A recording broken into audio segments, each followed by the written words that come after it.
عيوننا مفتوحة للرصد الدائم.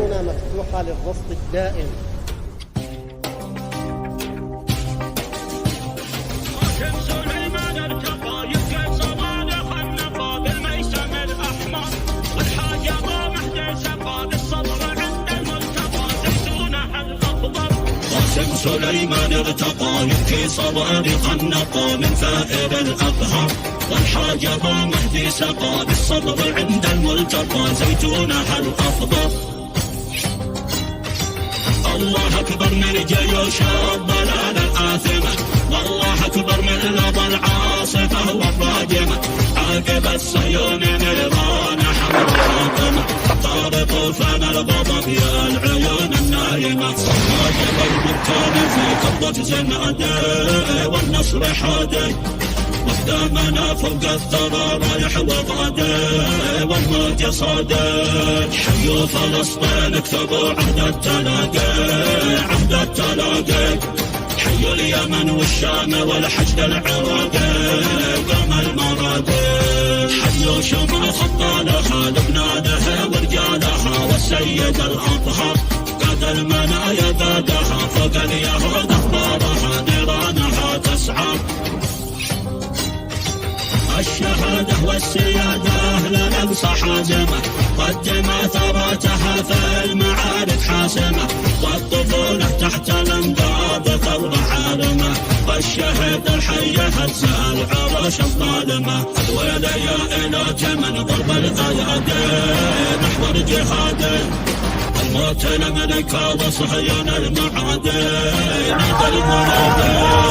الله أكبر رايتي والحق زادي في كل وادي، القدس مسرى رحلتي والله هادي مفدي بلادي. حيوا حماس وشعبها، حيوا كتايب حربها والفيلق الأكبر، توقيتها تخطيطها طوفان الأقصى قالها والله لن نقهر. الله أكبر من جيوش الضلال الآثمة، والله أكبر من لظى العاصفة والراجمة. عاقب الصهيون نيران حمر حاكمة، طار طوفان الغضب يا العيون النائمة.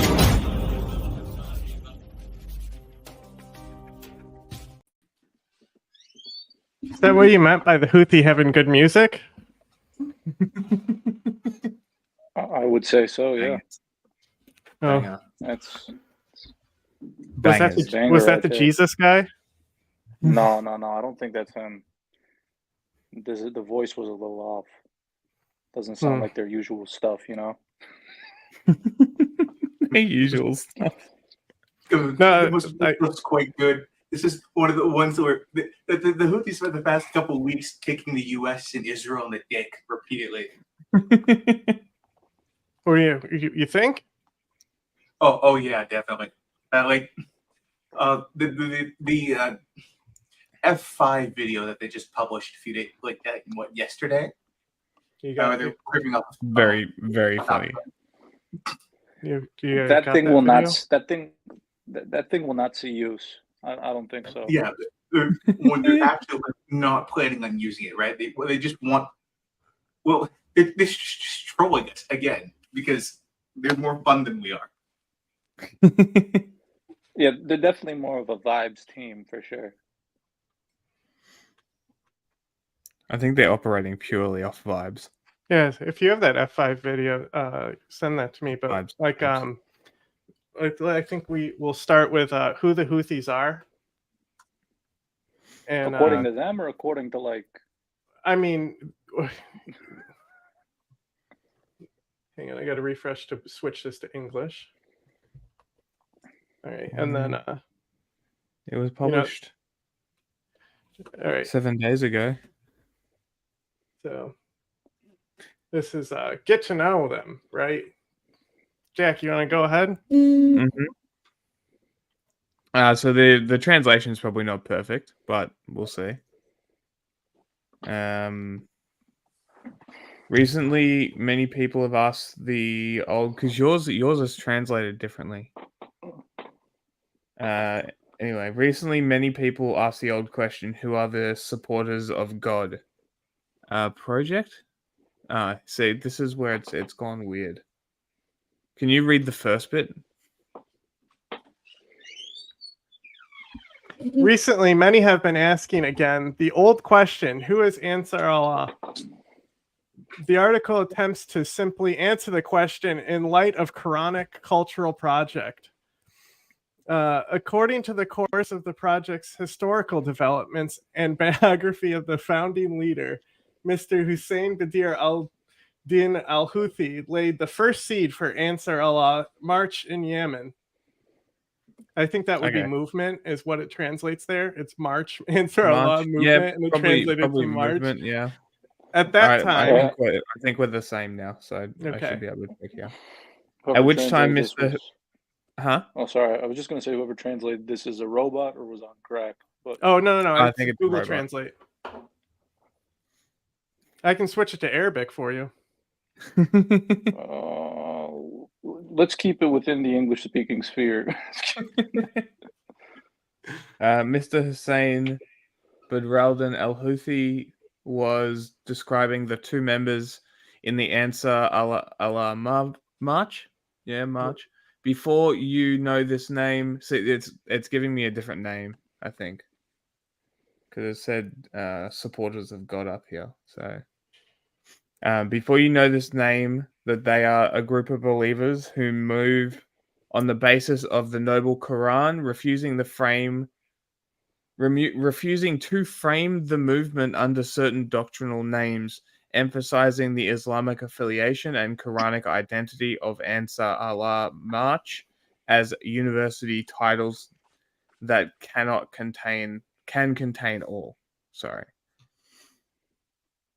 Yeah.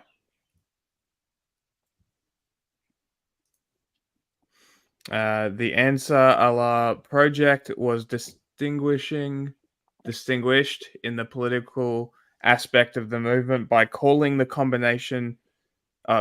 for combating American and Israeli movements in the region in general and Yemen in particular, where Mr. Hussein Badr al... How do you say that? It's just, we'll say Mr. Houthi. Badruddin. Mr. Houthi. Okay, I'm just going to say Mr. Houthi. You connected to Badr al-Din? Or is it similar to Badruddin? Badruddin, yeah. Yeah, I'm just going to go Mr. Houthi. Comedic. Where Mr. Houthi shed a number of lessons he delivered under the title Lessons from the Holy Quran.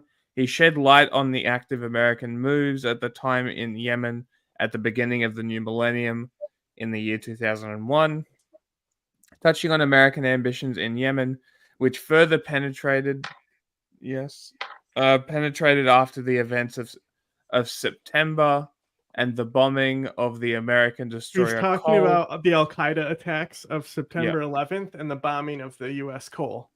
Mm-hmm.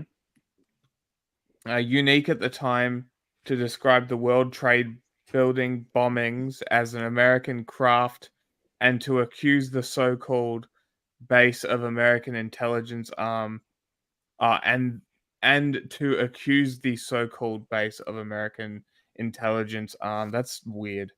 It's translated weird. The Google translates. He was the first before. They're truthers. Yeah. They're saying that America did 9/11 and this was proven.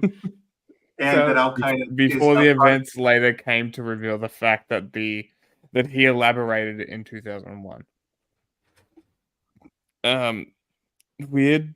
Sure. Ansarollah march. I'm just going to say movement from now on because it sounds better.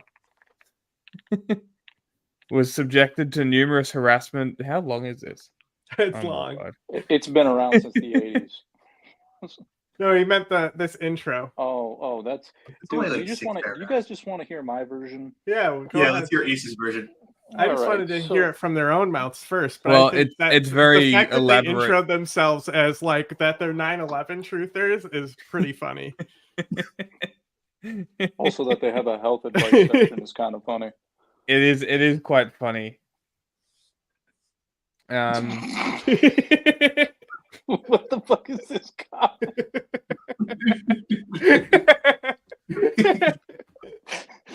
Oh man.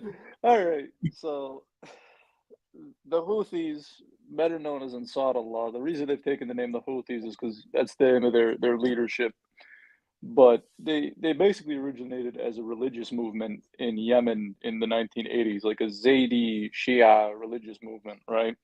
Now Zaydis are a little different from your like kind of more mainstream like 12er Shias or Imami Shias as they call them. But I'm not going to get into that because that's kind of getting away from the subject. Although it is important to note that because of Iranian influence, I think a lot of their rhetoric is more in line, like religious rhetoric is more in line with like Imami or 12er Shias as opposed to the Zaydis. But that's a whole other thing. But they were a religious movement earlier on, and they more so leaned into the whole political thing in like following the American invasion of Iraq, right? And so they'd become opposed to the president of Yemen at the time, Ali Abdullah Saleh, who was perceived as being pro-US. He was seen as being pro-American and, you know, helping the aggression and things of that matter.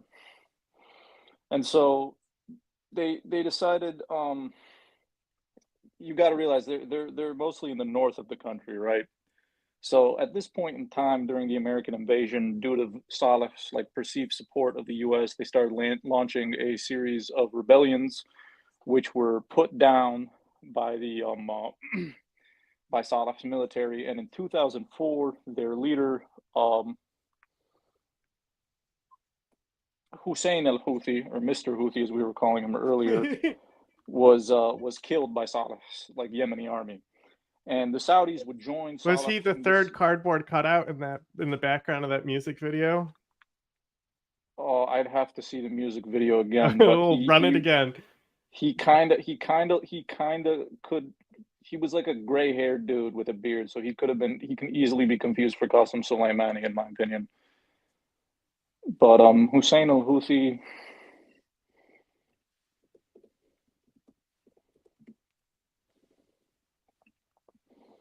Yeah? Hussein al-Houthi is the guy with the glasses that came up 3 times on their website. If you recall, the guy that they show 3 times on their website. Oh, okay. From the guidance of the Quran. Mm-hmm. And so the Saudis would then, in the campaigns that Saleh was undertaking against the Houthis, they would join them because, again, they were perceived as Iran-backed, although at the time I'm not entirely sure if they were receiving backing from Iran. So the movement did survive this, however, and they did manage to push back Saleh. Saleh would leave them alone for a bit, and the Saudis would kind of stay out of it for a while. And then we got to fast forward to 2011, right? 2011, the Arab Spring is in like full swing, right? It reaches Yemen. A lot of different people want Ali Abdullah Saleh gone. And the Houthis are one of those groups, right? They want him gone. They want him out. And so Saleh gets ousted in 2012, and he's replaced by his vice president, Abdurrabbuh Mansour Hadi, right? And Hadi, mind you, previous vice president under Saleh. So the Houthis were pissed off about this because they saw that as Saleh, like Hadi, Saleh's vice president who gets installed after him, they see him as being installed by the Saudis. Other people in Yemen are pissed off because if you're going to just install the vice president after the last president, then what's really changed? You know what I mean? And so they were very opposed to this move, and they were pretty pissed off because once this was over, there were a bunch of negotiations to kind of divvy up the country amongst different factions. And while we're on the topic, it's important to note that Yemen is a very tribal, like kind of country and society, and these tribal affiliations definitely have like a when you look at the Yemeni Civil War and the Yemeni Civil Wars before that, it has a like distinct kind of hold on these conflicts, right? It matters a lot. That would be something, the tribal affiliations and divisions within Yemen would probably be something best for someone from Yemen to explain. I'm not Yemeni. I don't think I can really explain it that well, but it's important to know. So when these negotiations to kind of divvy up the country come along, the Houthis are given these two areas, these landlocked areas, and they don't like this. They think it's unfair. They think they got screwed over. And it's important to note that they were pissed off that they'd been given landlocked areas. And it's kind of ironic because right now, right, the whole thing with the Red Sea and the whole thing with them docking the port in Hodeida and all these different things, it's like one of those things where it's like everything's kind of coming full circle, right? So in 2014, the Houthis would then actually go back to their old enemy, Saleh, and they would start colluding with him in order to oppose Hadi, the new president, who was Saleh's vice president. So the Houthis would team up with the president that they were originally opposed to basically take out and overthrow his vice president who was put into power, right? And at this point in time, the Yemeni military, a lot of the Yemeni military was loyal to Saleh. So they were able to kind of, and this is why when you kind of look at the war and people are like, well, why weren't the Saudis able to like just kind of get a proxy force the way Iran was? It was because a lot of the Yemeni military was still loyal to Saleh, right? A lot of the Yemeni military was still on Saleh's side, and Saleh had teamed up with the Houthis. So it's not like there was much that the Saudi coalition could have gone for there in terms of setting up a proxy force, right?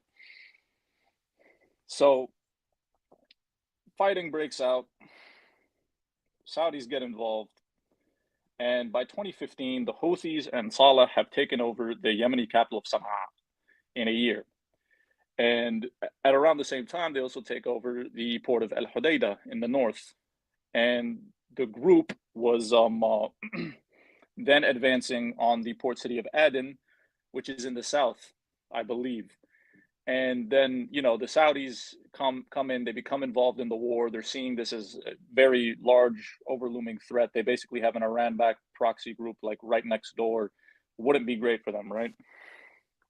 So they go in there with the UAE, Bahrain, like 30 other countries down the line had provided some form of support by the time this whole Saudi coalition. Before we go through, what importance did the second city you mentioned have to Saudi Arabia? Like, why was that the line for them to go in? I think the line was drawn personally. Okay, so I it's not so much that I think the line was drawn at Aden. I think definitely the line was drawn at the capital, but obviously when they went in to try and take the port cities, they have control of Hodeida still, and that's actually where all the ships they hijacked are docked, and they don't have control over Aden as far as I'm concerned. But for them, obviously, the capital city is a red line, but that's landlocked, so it's not a big deal. But if you start taking port cities, then you start interfering with people's money, right? So then it's like any Saudi ship that wanted to go through, I don't know, the Red Sea would have to go through a proxy group, you know? So it's not just a money situation, it's also a security situation, right? Because say they were somehow able to amass a navy, then that's a problem. Or Iran is able to amass their navy right next to Saudi. You have some issues there. So that's kind of why the port cities became a bit of a red line. Granted, I don't think the Houthis taking over the capital was like ideal for the Saudis either, but it wasn't as important outside of like a symbolic sense. Like you control the capital, you control the country, you know what I mean? But yeah, and as we all know, the US, the UK, they give them a shitload of weapons, right? Like billions of dollars worth of planes, missiles. They're refueling their planes on US aircraft carriers, all this stuff. In 2017, former President Saleh is killed when his car is hit by a grenade in Sana'a, right? And so in 2015, it's important to note that Saudi had blockaded Yemen, which as most people probably know at this point, led to like a pretty bad humanitarian crisis, right? Like we're talking over 200,000 people killed, millions more like killed due to like disease, starvation, things of this nature.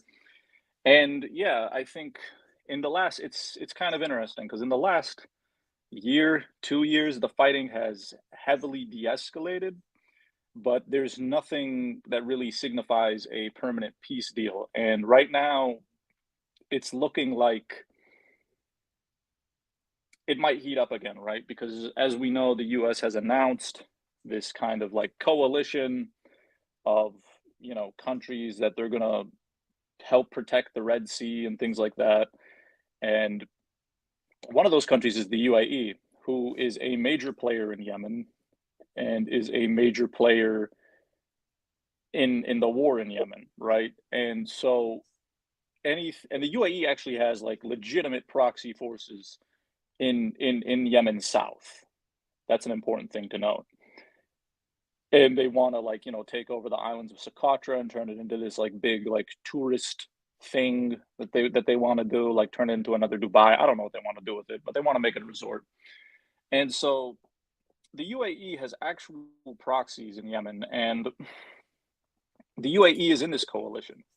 Now, Saudi isn't, and that's because Saudi doesn't want to be perceived as escalating with the Houthis when they're on the verge or the perceived verge, or they've been on the I had a lot of questions about this where people were saying how nobody was joining their coalition. Right. Nobody in the Middle East wants the war. Yeah, and people are talking about this like, and I'm not one to defend any country in the Middle East, any government in the Middle East, they all suck. But a lot of people are talking about this as if like, the Gulf countries in Egypt are like these useless allies that don't want to do anything. And it's kind of like, well, no, it's more so a strategic. The UAE doesn't care. UAE's foreign policy is we don't care. We'll do whatever we want. Doesn't matter how many people it affects, right? That's kind of how they roll. And the Saudis are like, well, we've been on the verge of this peace deal for 2 years now, and we're gonna fuck it up, and we're gonna like go back to whatever the like previous state before like the peace talks were. No, they don't want to do that. And then you look at Egypt. Egypt was actually offered to join the coalition initially with Saudi against the Houthis, and they said no. And that's because in the 60s, Egypt was actually involved in a war in Yemen. And that's kind of like Egypt's Vietnam. In a lot of ways, it is also a big reason why Egypt and the Arab nations lost the Six-Day War in 1967, because a large portion of the Egyptian military, which was the largest military in the Arab world at the time, was in Yemen. And it didn't really turn out the way people thought. Politically, maybe, right? Because you have a Yemeni republic after that point. But again, Egypt takes some pretty heavy losses. They lose a war to Israel. It's like a lot of losses for very little gain, so to speak. And yeah, that's kind of why you don't see like Egypt, even though this affects the Suez Canal, they're not likely to join this coalition because they don't really want to have anything to do with Yemen after the 60s, right? And then you look at Saudi, well, they don't want to further escalate tensions with the Houthis. The UAE is in because they don't really care, but I think that this could lead to marked escalations between the Houthis and Emirati proxies in the south. And it's important to note, if any of you were like paying attention during like the peak of the war in Yemen, when Saudi ground forces were actually in country and like Emirati ground forces were actually in country, there were like these pretty popular videos where you'd see these Houthis, they'd be standing around with these prisoners, and they'd be like, we found these Sudanese mercenaries. We found these Sudanese mercenaries. And like they're like, we see Sudanese mercenaries all over Yemen, and here they are, right? That's because the Emirati government, and we've touched on this before, but it's worth mentioning again. It's because the government of the UAE had been contracting guys in the rapid support forces in Sudan, or the Janjaweed, whatever you want to call them, to fight in the war in Yemen. So that's another point about this that I thought should be brought up. And yeah, as of right now, I mean, the leader is Abdul Malik Badruddin al-Houthi, who is the most Yemeni-looking man I have seen in my life. And, you know, it's hard to get a gauge on how many people are in, like, the Houthis' army, if you want to call it. I don't think it's really appropriate to call them rebels. They're not really like a ragtag bunch, but yeah. Some estimates say about 100,000. I mean, they've obviously got a lot of missile capabilities, a lot of drone capabilities. They've got an F5. That's pretty cool. You know, Well, it's a knockoff F5. That's put some respect on the F5. All right, a fake Gucci it's belt the is still a Iranian. Gucci It's belt. the Iranian F5. Oh no, But no, yeah, no.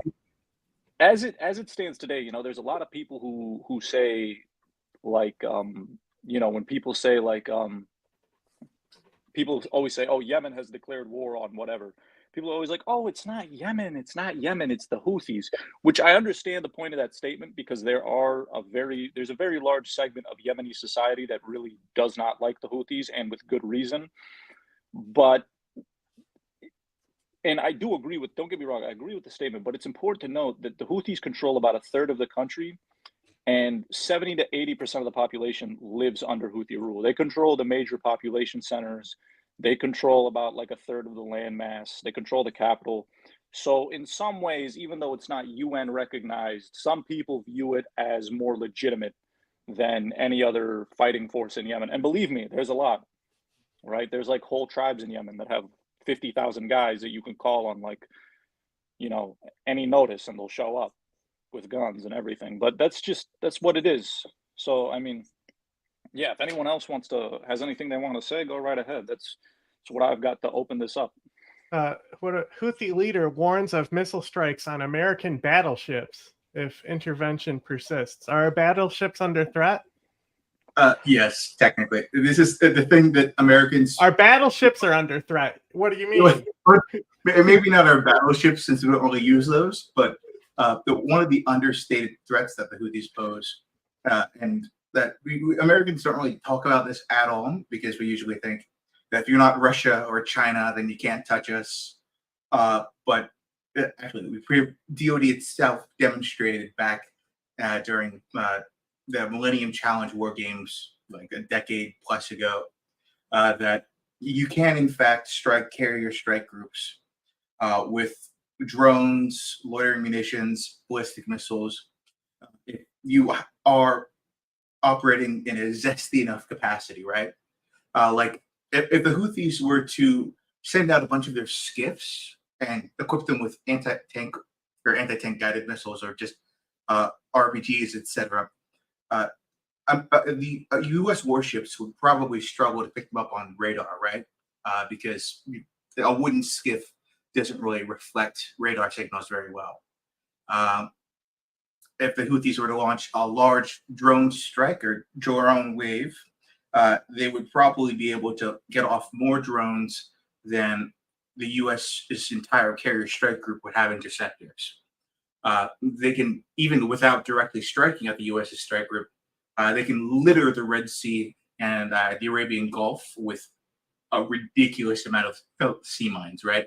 Enough to close trade for years or longer. They are one of those sleeper threats, right? Where you don't really think about them until they've pantsed you, and they have like a wedgie that goes so far over your head that you can't really see what you're doing, and you're just sort of down for the count. I think it's another important thing to note is that whenever something like this comes up, and it's like, you know, the U.S. is starting a coalition, this, that, and the other, a lot of people like to rush and say, like, oh, well, this means we're going to war. I think the way this is going to play out is it's going to be a more high stakes game of what the U.S. is kind of already doing in Syria and Iraq, where you have an Iran-backed proxy group that will strike at U.S. ships and, you know, trading vessels and things of that nature. And then every now and again, the U.S. will wake up and be like, okay, launch an airstrike on the positions where these drones are being launched. And, you know, they do that. So the difference between this and what's happening in Iraq and Syria is what's happening in Iraq and Syria happens in the middle of the desert. This is happening in very lucrative trading routes and cargo routes, and Oh yeah, yeah. You were saying you. Oh, I want to ask there's- about their goofy little sword things that they all have on their those- chests. Yeah, I'm curious Yeah. about that. Okay, What's- grab the sea mine question really quickly. The U.S. only has what, give or take, 12 ships in the Red Sea and the Arabian Gulf, and right now they are trying to pretty desperately to convoy other ships through the Red Sea, even though there's not a lot of traffic right now. Yeah, that's a good map. The problem is just the Houthis alone, right, in their territory, they have hundreds or thousands of small watercraft because they'll steal and use anything. They don't give a shit. If they use fishing boats, right, they can just pick up a few plop a few sea mines onto a given fishing boat, set out, drop them, go back and forth, etc. And if you have hundreds of ships doing this, well, then how are like a dozen or so U.S. warships going to be able to spot them all?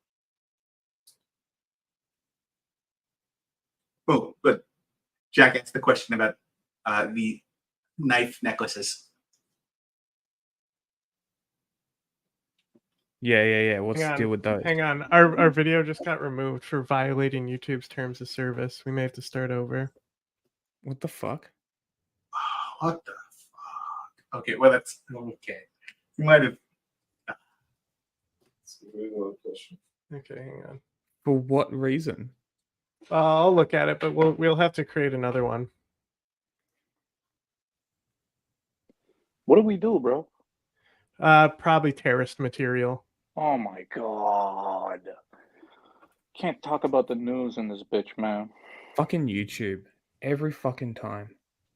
Every site besides like Twitter and Telegram just loses their minds whenever you talk about something that has the word Unless war in it. unless you have a reputable name, you're one of the big ones, the corporate press. That's the only time you can get away with it. It's an actual fucking joke. These are real things that are happening, people. I just want y'all to And the know that. corporate press isn't talking about it. They don't care unless it's like the US is moving shit, right? That's the only time that they care. The libertarians cry about it all the time. They haven't reported on Yemen at all. Libertarians don't care about international affairs. As far as they're concerned, the world should burn while the U.S. starts jacking off. And this is like the only thing that they care about. For whatever fucking reason. Money, money, money, money, money. Money, money, money, money, money, money. Money. They literally. Did you end the stream? They took it down. They took it down. I know, but it's still recording. Yeah. Well, we can re-upload this